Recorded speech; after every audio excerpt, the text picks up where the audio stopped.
What's good, YouTube? It's your boy Leo coming to you guys with yet another video. Coming to you guys today with yet another reaction. Yesterday we talked about we checked out Cultaholic's 10 best matches of 2014. Now we're gonna be checking out 10 best matches of 2016.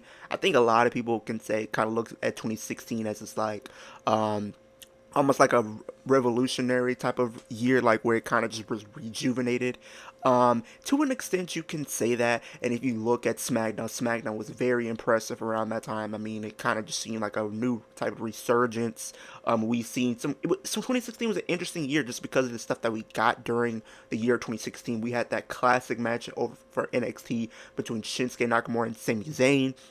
We got to see the debut of AJ Styles. We got to see the Good Brothers. We got to see AJ Styles become a world champion in the same year, in his rookie year, because not many people can say they have done that. And then also he had a great match with Roman Reigns. And then I think honestly AJ Styles, like, it was his year, honestly. But we're gonna get into it now, and we're gonna see what Cultaholic cooks up and see what matches he deemed as the best matches of 2016. He underwent some pretty seismic changes in 2016. Shane McMahon came back, the brand split returned, AJ Styles, Shinsuke Nakamura, and the Good Brothers all jumped ship from New Japan, and some bloke named Cody Rhodes left the promotion to see if he could make it on his own. Wonder what happened to him. As well as these huge moments outside of the ring, the Squared Circle was also home to some sensational happenings, as we're all about to find out. I'm Adam Pacitti from Cultaholic Wrestling, and these are the 10 best WWE matches of 2016. I'm gonna make a bold prediction. The best match probably will be John Cena versus AJ Styles at SummerSlam. I'm gonna say that might be number one. Let's see if I'm right. Join us. Number 10, AJ Styles vs Dean Ambrose at TLC. By the end of his first year with the company, AJ Styles was WWE Champion with the full force of the WWE machine behind him. This was a minor miracle considering how badly other ex-TNA stars had been treated once they joined. True. Knock knock, who's there? Braden Walker. In his final pay-per-view defense of the year, Styles squared off against Dean Ambrose. I'm not gonna lie to you. People look at the Dean Ambrose and AJ Styles feud. I've heard people that I've talked to people that said they weren't really into it, and everybody's entitled to their opinion at the end of the day. But I think at the same time, I think it was a great feud, and I feel like I was listening to, I think he was talking about on a podcast before. I think Dean Ambrose at the time, but now going by Jon Moxley, he talked about this feud specifically. He talked about how he wanted to do a double turn during this time, considering that people weren't really booing AJ. People were really, cheering for him, even with his heel tendencies and stuff like that he was doing and pulling in these matches. And he talked about possibly doing a double turn there, and because I think Ambrose towards the end, he was starting to get a little bit of boost here and there, especially kind of during this feud, and he wanted to kind of capitalize on that and kind of go all in, no pun intended, and turn heel. And I think it would have worked because in the sense of, because here's the thing, Ambrose, like during this time, like I said, he was starting to get booed. People were kind of slowly turning him, especially in this feud for sure.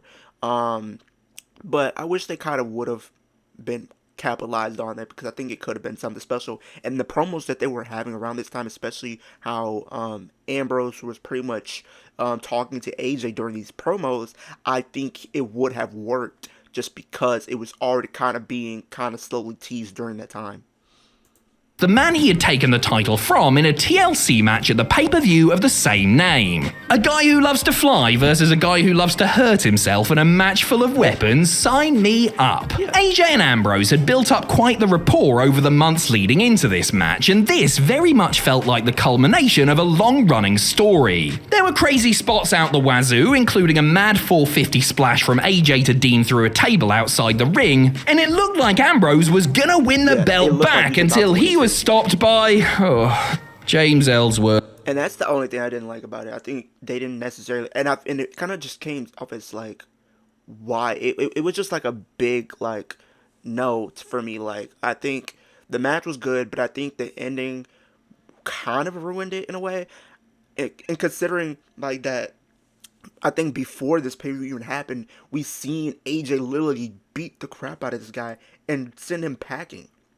Like, he packed him up, like, literally. And the fact that you literally come back, and instead of literally trying to exact your revenge on the guy that took you out, you take it out on the guy that was kind of trying to help you and has helped you get wins over him, and you do that. Like, I don't know. I get it for the storyline reasons, but I just don't think they needed to do that. You could have just had AJ just win straight up or use someone else. I would have been okay with that, but James Ellsworth didn't really do it for me, considering like nobody was taking him seriously. The only reason why that he was kind of even somewhat getting TV time and feel like somewhat of important, even though it's just a tad, was because of Dean helping him in these matches. And then soon as they did that, it really didn't go anywhere for him. Ambrose went on to become Intercontinental Champion, and then Ellsworth, he pretty much just got thrown out of the ring at the Royal Rumble that next year, and then pretty much went into a romance type of angle between him and Carmelo. So I feel like they could have capitalized on this story a little bit better than they did. The Chinless Wonder's involvement in the finish does knock points off this match, but before Ellsworth turned up, it was a mile-a-minute thrillathon. Number 9, Roman Reigns.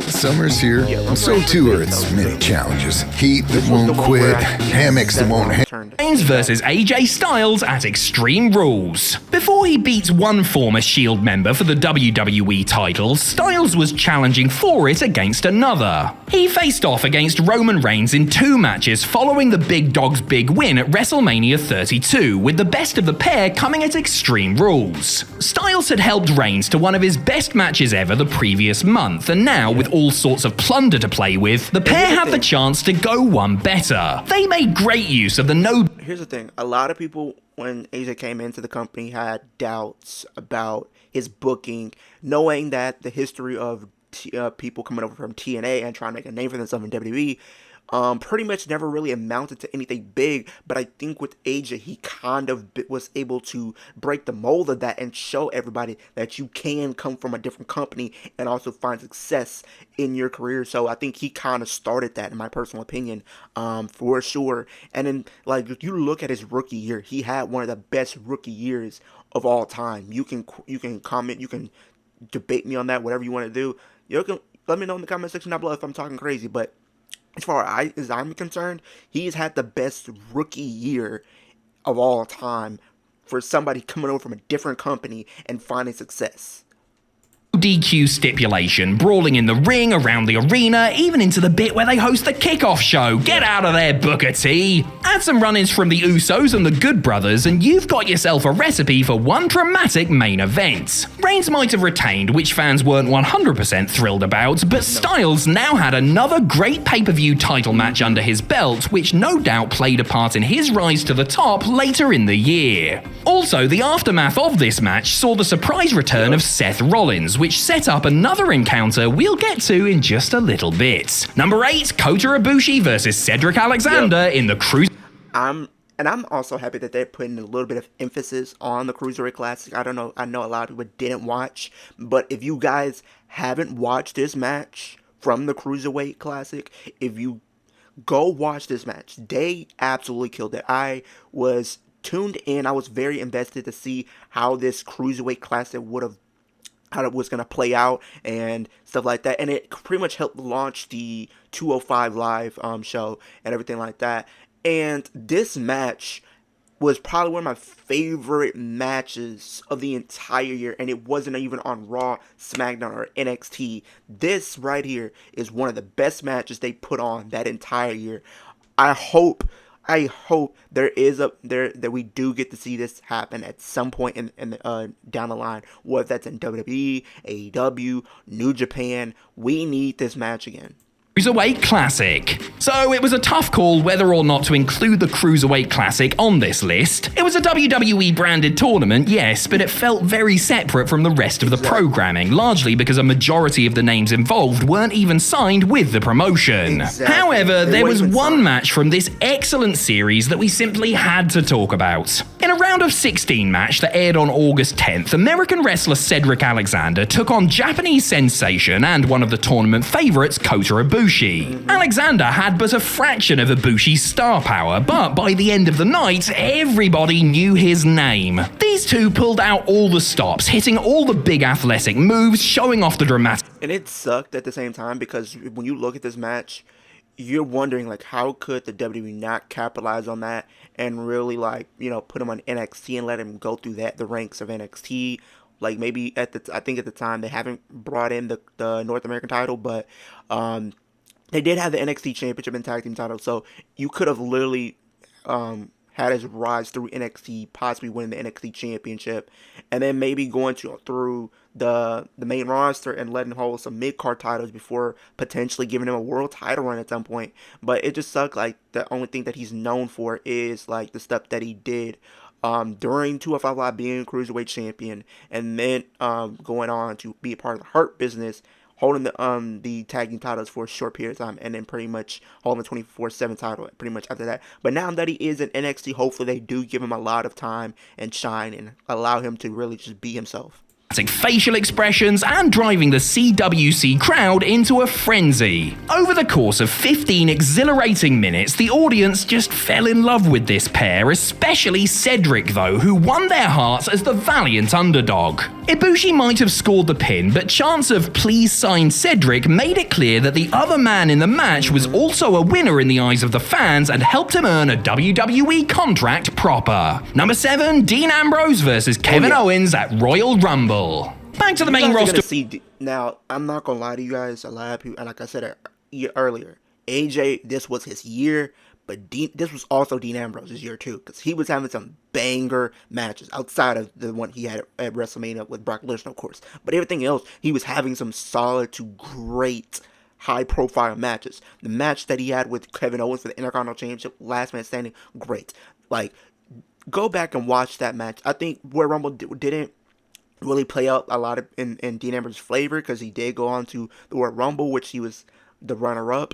I wish they would have called an audible on that, I think, because you could have had the Ambrose and Reigns story going into WrestleMania, which I think a lot of people could have been invested in, and you could have turned Roman Reigns heel at that time, considering the reactions that he was getting when the reactions that between Ambrose and Reigns was pretty much night and day at that point. So we go and to the first big show of 2016, the Royal Rumble. Whilst this particular show might be most famous for the fact that the WWE Championship was on the line in the titular match, other titles were also contested on the night, including the prestigious Intercontinental Championship. Dean Ambrose was the defending champion, going up against vengeful ex-champ Kevin Owens, and the last man standing stipulation suited both brawlers to a T. The prizefighter and the lunatic fringe were the perfect fit for this sort of brutal battle and enacted all sorts of mayhem during the match, mainly involving chairs. Chair shots, moves on one chair, moves on stacks of chairs, you name it, they did it. The finish came when Ambrose launched Owens off the top rope through 2 tables outside the ring, a fittingly violent way to end such a barbaric encounter. Last man standing matches aren't always great, but this one had enough innovation and spectacle to keep fans glued to the action the whole way through. Number 6, Charlotte Flair versus Becky Lynch versus Sasha Banks at WrestleMania 32. After years of the women's match at WrestleMania usually being the most overlooked thing on the card, if there even was one, WWE finally gave their female performers the time to shine. He just said it. For the longest time, women on WrestleMania cards having a match was always overlooked. It was always looked at as a joke or a bathroom break. But this is the pinnacle moment where the tides have turned for the women's division being taken as serious and being put on par as just as the men. And this match was the catalyst for that change. This right here. This was easily the best women's match of 2016. With this history-making triple threat, Becky Lynch and Sasha Banks initially thought they were challenging for Charlotte Flair's Divas Championship, but as revealed beforehand, this match would actually be for the newly minted Women's Championship, a significant upgrade from the butterfly-shaped monstrosity. These 3 horsewomen brought their A-game and brought the revolution that had been stewing in NXT for years to mainstream eyes. They traded strikes, suplexes, and submissions in perfect harmony as the Dallas crowd ate it all up and then asked for seconds. Sure, it may have been nicer if Sasha had won instead of Charlotte, or if Ric Flair hadn't been involved in the finish. Hey, at least he didn't kiss anyone this time. But it was still a signal that things were changing in WWE and changing for the better. Also, this was a great match at a WrestleMania where those were in seriously short supply. Number 5, The That was a great match. With fast signs, I recommend create that striking custom visuals only that because it's inspire like, pride with that district-wide. Like I said, they were able to change the entire course of WWE. Fast signs, make because your of what they were able statement. to do. I am Cypress These Knees, ads is not even funny. Balconies, Oak Miz versus Cesaro versus Oh, yeah. Kevin Owens versus Sami Zayn at Extreme Rules. Now that was a good one. This was a great match. This was a great match. This visual, it was just a visual for WrestleMania because they ended up taking the title right back from him the next night and then went back to The Miz. But that fatal four that they did was Elsewhere on the Mania One of my favorite 32 matches card, for Zack Ryder shockingly won the Intercontinental Championship in a move nobody saw coming. In a much more predictable turn of events, he lost it to The Miz just one night later. Miz, you bastard. Anyway, Miz would go on to defend against Cesaro at Payback, and then in this fatal four-way at Extreme Rules, where the Swiss Superman was joined by Kevin Owens and Sami Zayn. Putting these three in a ring together sounded like a good idea on paper, and wouldn't you know it, it was also a good idea in the real world. Doesn't always And happen. it's like this, like you look at this whole, feud that they were built up for this fatal four-way. You had, Cesaro or Claudio Castagnoli return not too far after Mania from injury. People wanted to see him finally be able to get his breaking through moment. We know the history between Sami and Kevin Owens. Now you putting those in the mix in the hunt for the same goal than becoming Intercontinental Champion. You put on and you got Miz, who was also one of his best years. I think this was like a rejuvenation year for him, considering before that they really wasn't really doing with him. But 2016, what he was able to do with that Intercontinental Championship, you cannot take away from him.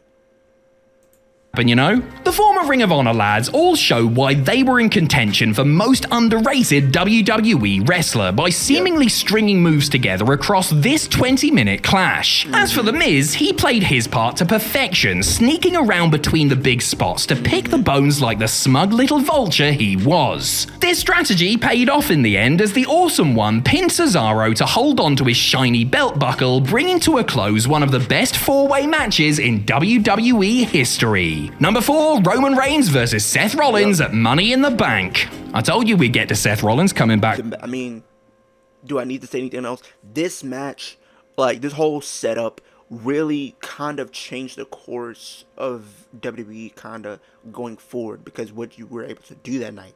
I mean, you had Roman Reigns walk in as champion. You had Seth Rollins win the title, and you had Ambrose, which I don't know if he's going to be on this list anymore, but the fact that all three members of the Shield were world champion at some point during the night, I think that right there was the cool thing about it. That right there, I feel like kind of helped elevate that pay-per-view to a whole new stratosphere just because of the history that all three have with each other, and finally having Ambrose finally get his revenge and finally getting the final haha over Seth Rollins after everything that's happened between those two going back 2 years and everything like that.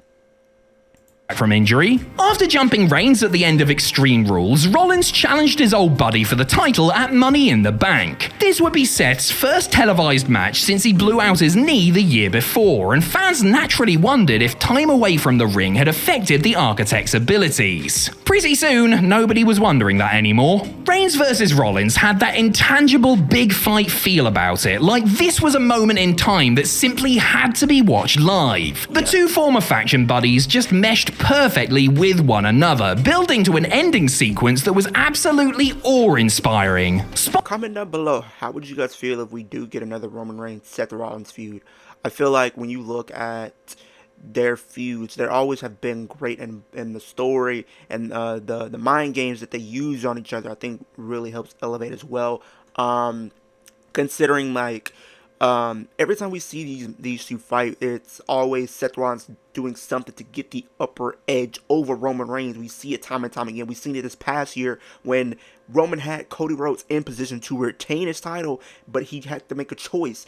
Did he want to relive what happened with him and Seth Rollins and Ambrose when they were in the ring in June of 2014, June 2nd to be exact, where Seth Rollins took the chair and beat Roman Reigns and Ambrose across the back with it, breaking up the Shield, breaking up their brotherhood. He had to make a choice, and he chose to get back at Seth Rollins for that night, because he's never forgotten about it. It's always played back in his head over and over and over.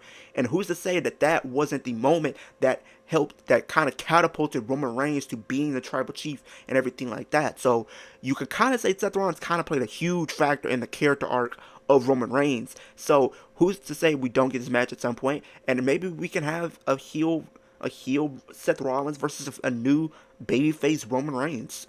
Who knows? Maybe you can have them reconcile and maybe go after people together. Who knows? I know people want to see another Shield reunion. Who's to say we don't get that at some point? Spot of the match has to go to the incredible way Rollins countered a spear by catching Roman in midair and pedigreeing him in one fluid motion. And that wasn't even the finish. Eventually, the Architect pinned his old foe clean to win back the belt, only to have his hopes dashed by Dean Ambrose, who immediately cashed in Money in the Bank. Those hounds are justice, eh? What are they like? Number 3, the Men's Survivor Series match at Survivor Series. Yep. Since the brand split was reintroduced in 2016, that's my favorite Survivor Series. Well, it's in my top 2. My top 2 is this one and the one that they did in 2019 between Raw, SmackDown, and NXT.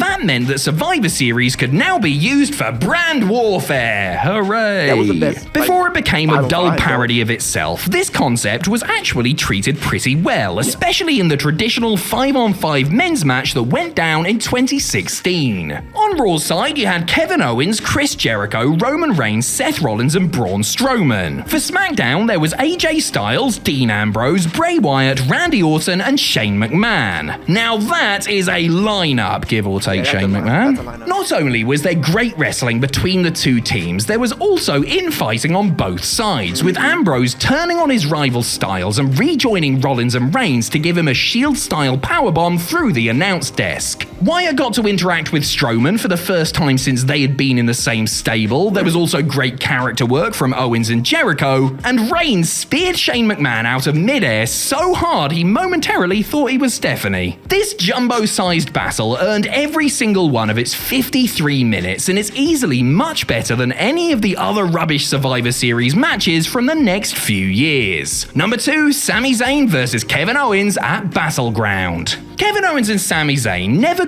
Yeah, this one's gotta be on the list. Like, their history is one thing. The matches that they were able to garner every single time they were in the ring together. The energy was there. The promos were great.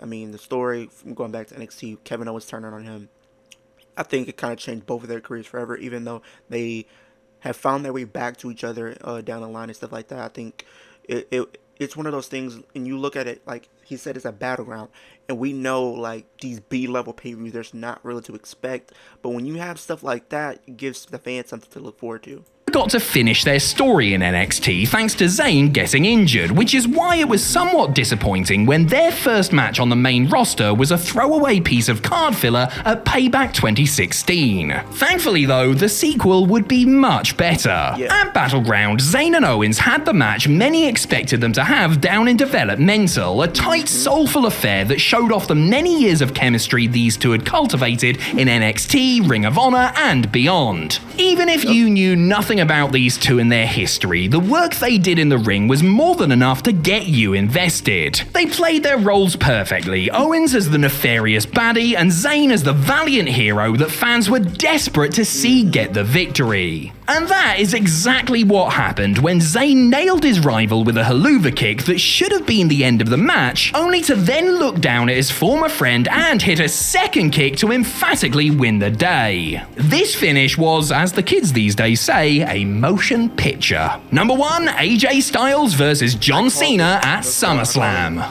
When John Cena and AJ Styles shared a ring for the first time ever on the May 30th, 2016 episode of Raw, they didn't need to say a word. The crowd went nuts just looking at them. Two men that many thought would never cross paths were now inches away from one another. So you can just imagine what they were like when these two actually wrestled, eh? For their second singles match, Styles and Cena went one-on-one at SummerSlam, but this had all the grandeur of the biggest of WrestleMania moments.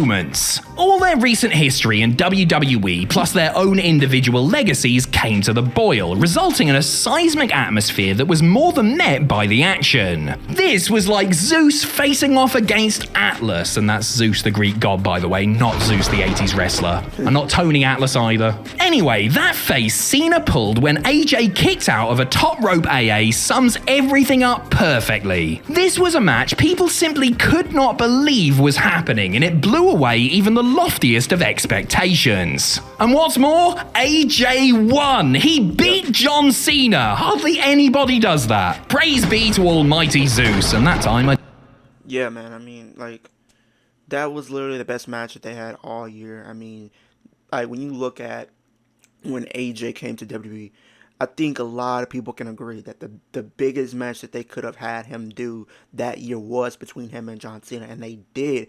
And yeah, the first one did end in some controversy, but he proved that he can actually stand on his own, and he beat John Cena clean, which is something that not a lot of people can say that have been able to do in their career. And the fact that, you know, AJ was given this accolade was kind of cool, and helped him elevate his stock even more.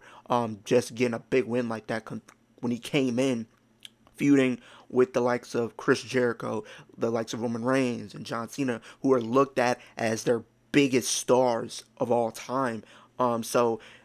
You know, it kind of helped him out in the long run. Like I said, 2016 was the year of AJ. It was the rise of AJ to the top of the mountain. And then there were some other hidden gems in there as well, like John Cena, you know, still being around and doing this thing. You had Dean Ambrose in there. You had who else on SmackDown that was killing it at that time? We seen the new Usos be used after turning heel that year.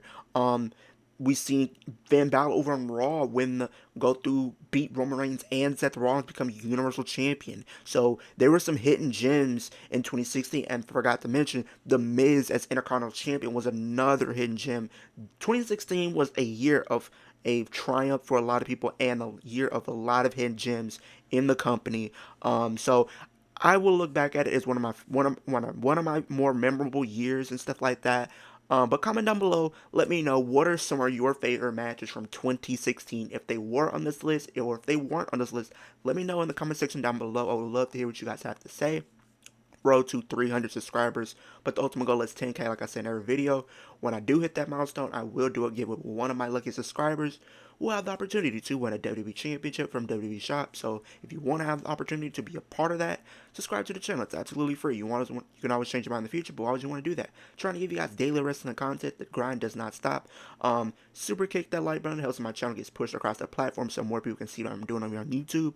Superman punch that post notification bell so another time I post a new video, with a reaction video, rant video, live stream, any type of video, you can be in the loop of things when I do drop something for you guys. And spear that subscribe button. It takes 3 seconds out of your day to do those 3 things for me. Helps in the progression of my channel. And also, go subscribe to my podcast channel with me and Willie Does Wrestling, bringing it to the ring. We will be doing a stream later on as well, so be on the lookout for that as well. So if you guys don't see me here, I will be on my podcast channel, so you're always going to see me. But without being said, I appreciate everybody tuning in, and I'll see you guys in the next video. Have a great day, a great week, and I'll see you guys in the next one.